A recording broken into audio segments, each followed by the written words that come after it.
I started out with a physiology degree at University of California, Davis, which has really helped me in this current practice because it's really more of a physiologic approach to medicine.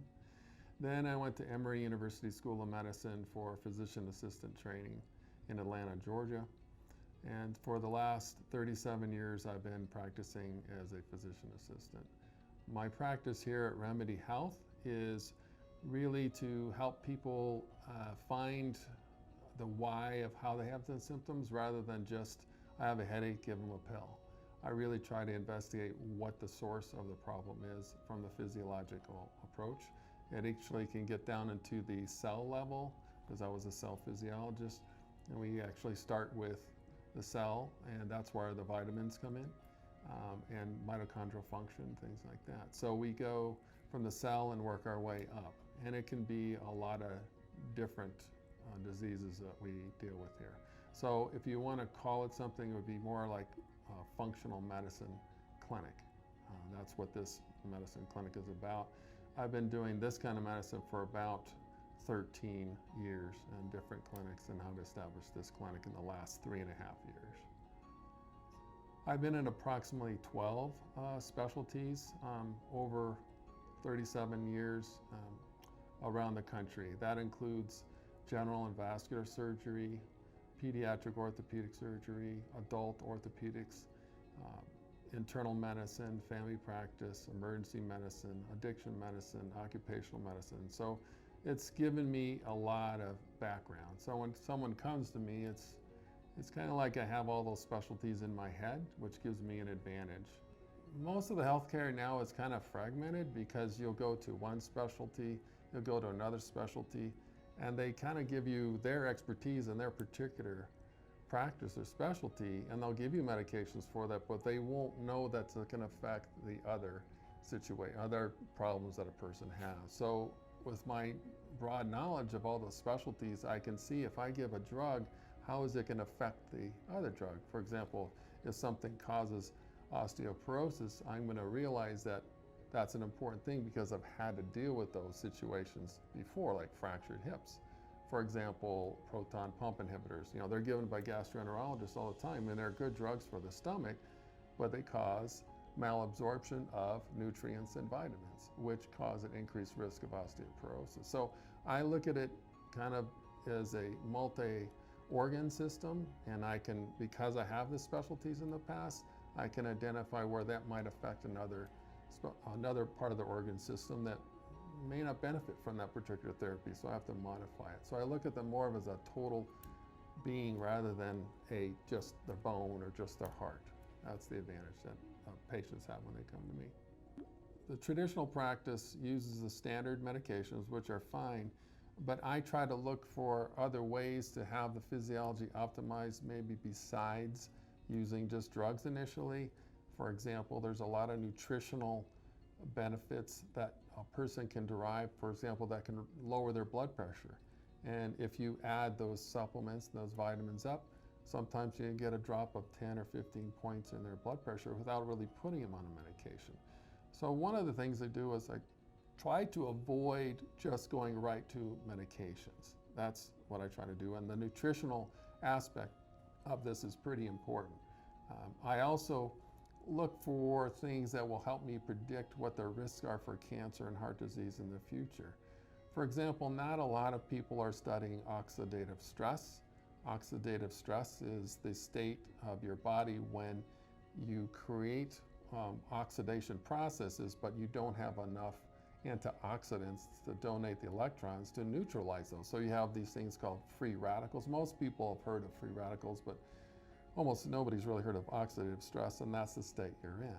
So the process of oxidative stress can lead to inflammation, which now in the recent research actually can have an increased risk of cancer when you have depletion of your antioxidants.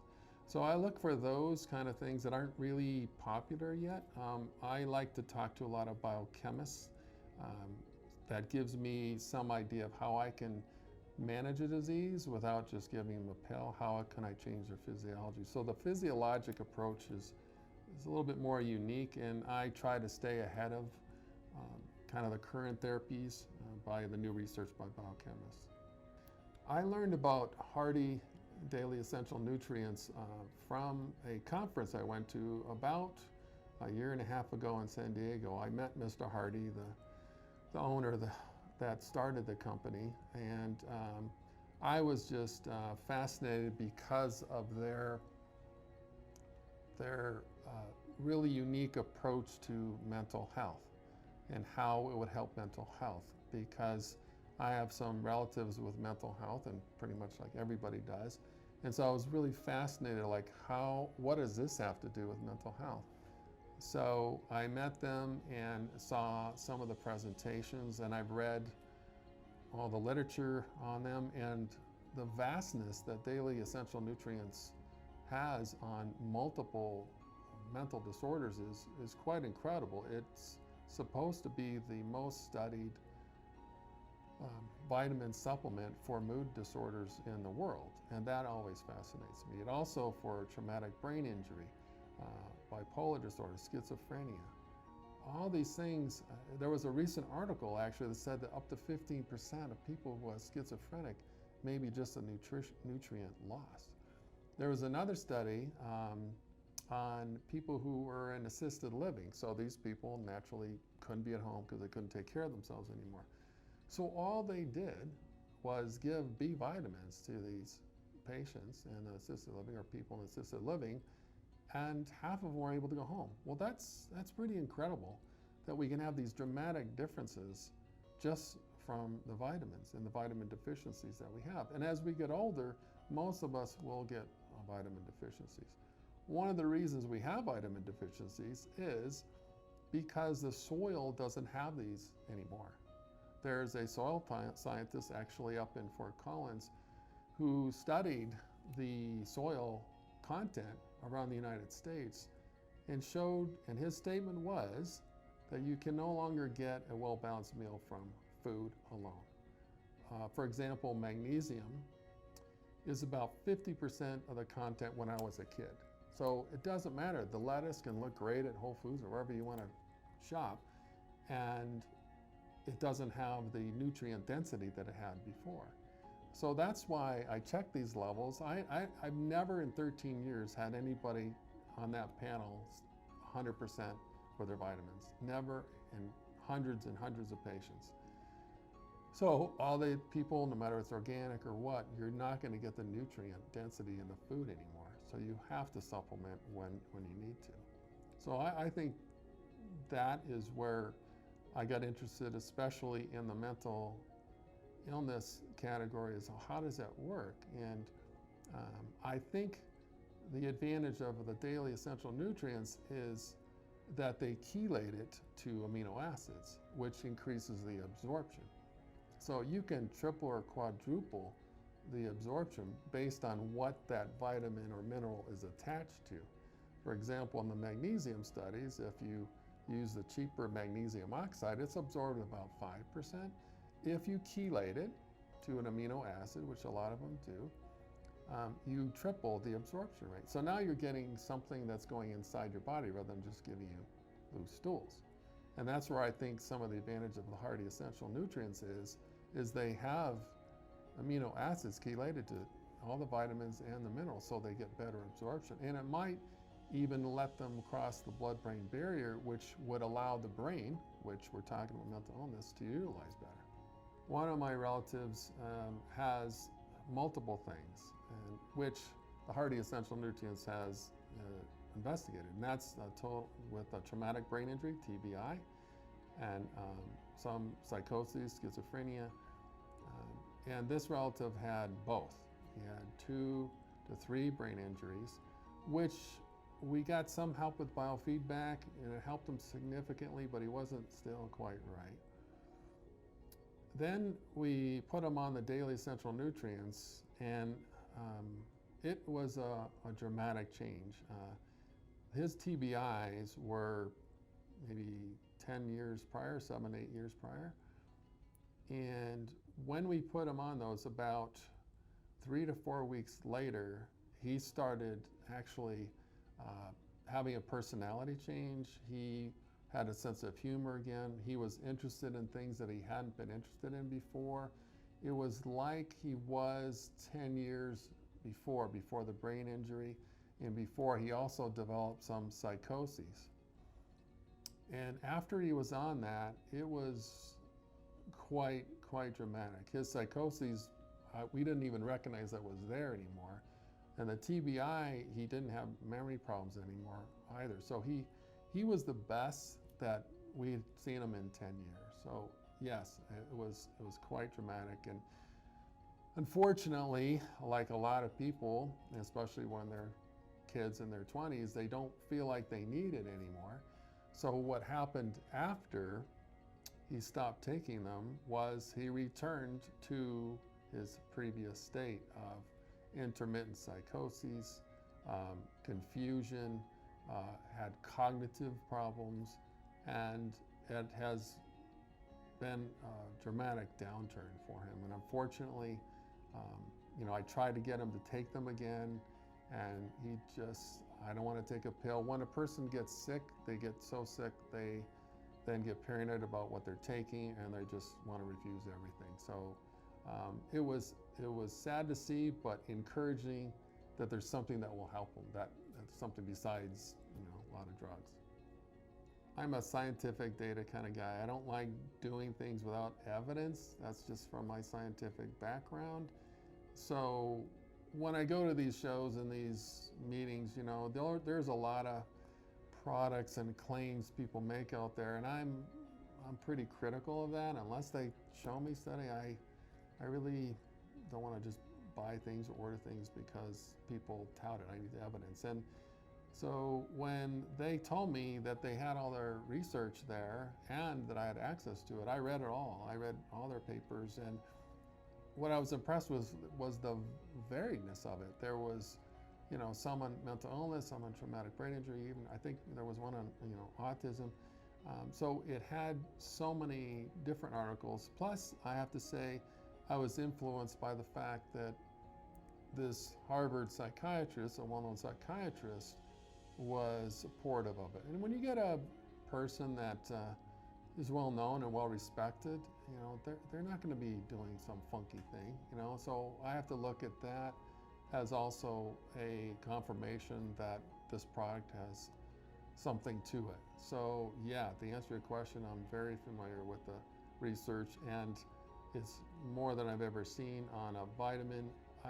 You have to say that a lot of things that are promoted in the healthcare industry just don't have the research behind it.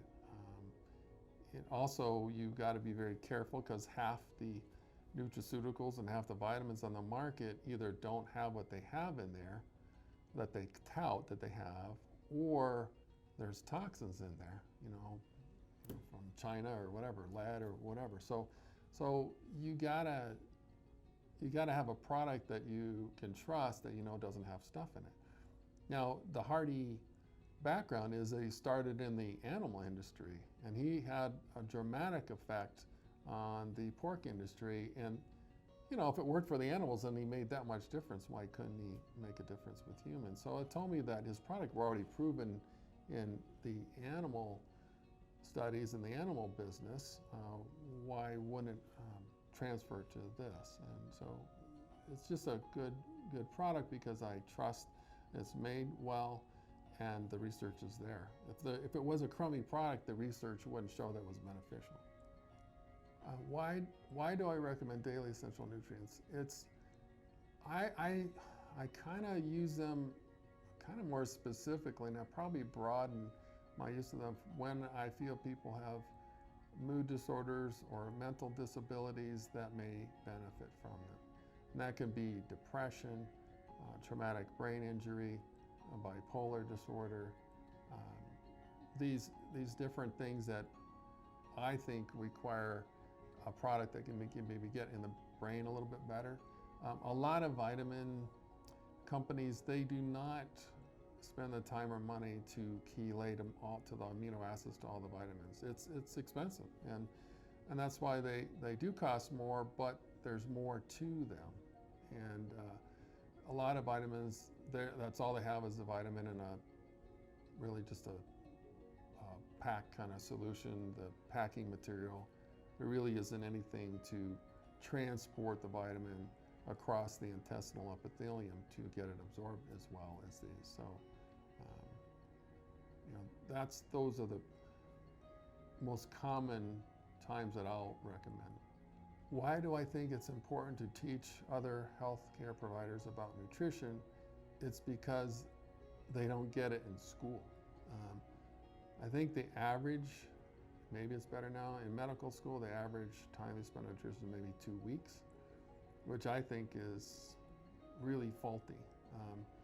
I think there's just too much emphasis on pharmaceutical approach to somebody first. So it doesn't take much time to write a prescription, but it does take time to teach people about nutrition, your patients. So why we should teach them, because healthcare providers aren't really taught anything in school. And so it's something you have to learn after, and that's something I'm always trying to teach myself and learn and read about. How does this affect this enzyme? How does this help regulate that part of the physiology? And I think it's important because many people are spending a lot of money on a lot of pharmaceuticals when a lot of it could be a nutritional deficiency. And hormone deficiency, those are the things I check. So you're making people commit to a drug that has side effects and costly and may not really be beneficial for them in the end. It could be a nutritional deficiency. I'm not against medication, so I try the nutritional first, and if we need medications, we need medication. But it's just such an essential part of cell physiology. I see with all the nutritional deficiencies on my test that it really helps everybody run. I get so many compliments from patients saying, you changed my life. My energy is back. I feel so much better. And I think part of the vitamins management is causing that to be a positive effect for them. What I would say to a patient, if they're not sure to try it, I would just say, take about 6 weeks to see if it makes a difference in their life, on their energy, how they feel, on their mood. And actually, I would also ask other family members to be aware that they're taking them, so that they may comment about, well, how is this person different? Why are they different? So they are more expensive, but they also have higher quality. And if it changes anything like my relative, it's worth a lot. It's priceless if it can change a person from being pretty much non-functional person to a functional, thriving person.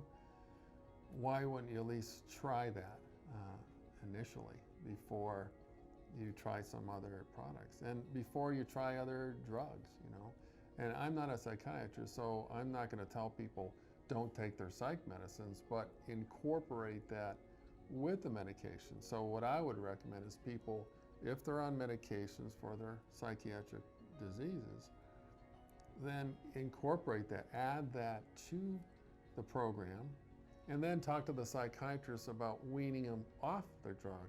Even if it gets them to a lower dose, that may reduce the side effects. I have another relative who also has taken it, and I think it's allowed him to keep his dose down so he doesn't have the side effects from the medication. So that was the second relative that I have. So add to the program, don't substitute without the psychiatrist's blessing on how to titrate off.